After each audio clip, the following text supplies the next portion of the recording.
धनतेरस से 5 दिवसीय दीपावली त्योहार की शुरुआत होती है। पहला दिन धनतेरस का त्योहार, उसके बाद नरक चतुर्दशी, दिवाली, गोवर्धन पूजा और आखिर में भैया दूज का त्योहार मनाया जाता है।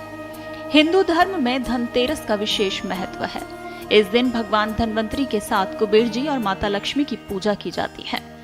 इसके साथ ही धनतेरस के दिन सोना, चांदी, बर्तन, वाहन, झाड़ू इत्यादि नई चीजें खरीदने की परंपरा है। मान्यता है कि धनतेरस के दिन कुछ नया खरीदने से धन संपत्ति में बरकत होती है। तो आइए इस वीडियो में जानते हैं कि इस साल धनतेरस का पर्व कब मनाया जाएगा और पूजा के लिए सबसे उत्तम मुहूर्त कौन सा रहेगा।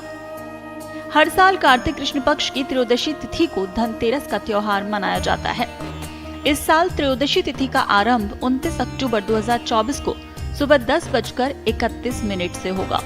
त्रयोदशी तिथि का समापन 30 अक्टूबर को दोपहर 1:27 पर होगा और धनतेरस 29 अक्टूबर 2024 को मनाया जाएगा, जिसका पूजा मुहूर्त 29 अक्टूबर को शाम 6:31 से रात 8:13 तक रहेगा।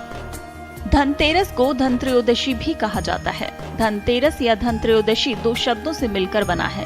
पहला धन यानी धन संपत्ति और दूसरा तेरस या त्रयोदशी। धनतेरस का दिन धनवंतरी त्रयोदशी या धनवंतरी जयंती के रूप में भी मनाया जाता है। भगवान धनवंतरी को आयुर्वेद का देवता माना जाता है। धार्मिक मान्यताओं के अनुसार धनतेरस के दिन खरीदी गई चीज अक्षय फल प्रदान करने वाली होती है। कहा जाता है कि धनतेरस के दिन ली गई वस्तु में आने वाले समय में 13 गुना इजाफा होता है।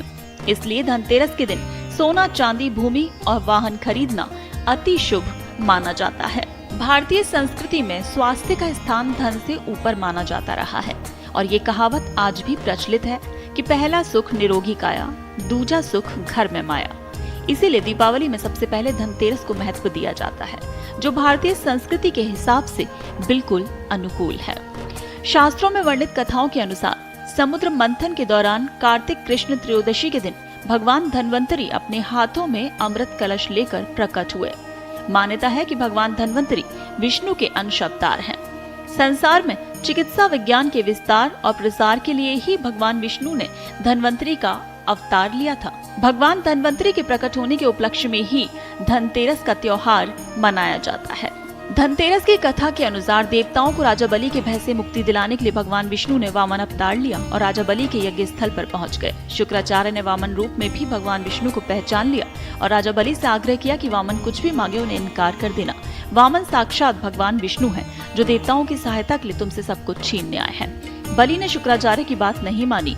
वामन भगवान द्वारा मांगी गई 3 पग भूमि दान करने के लिए कमंडल से जल लेकर संकल्प लेने लगे।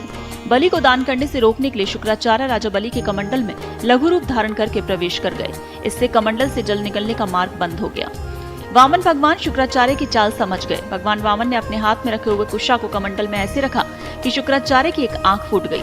शुक्राचार्य छटपटाकर कमंडल से निकल आए। इसके बाद बलि ने 3 पग भूमि दान करने का संकल्प लिया। तब भगवान वामन ने अपने एक पैर से संपूर्ण पृथ्वी को नाप लिया और दूसरे पग से अंतरिक्ष को। तीसरा पग रखने के लिए कोई स्थान नहीं होने पर बलि ने अपना सिर भगवान के चरणों में रख दिया। बलिदान में अपना सब कुछ गंवा बैठा। इस तरह बलि के भय से देवताओं को मुक्ति मिली और बलि ने जो धन संपत्ति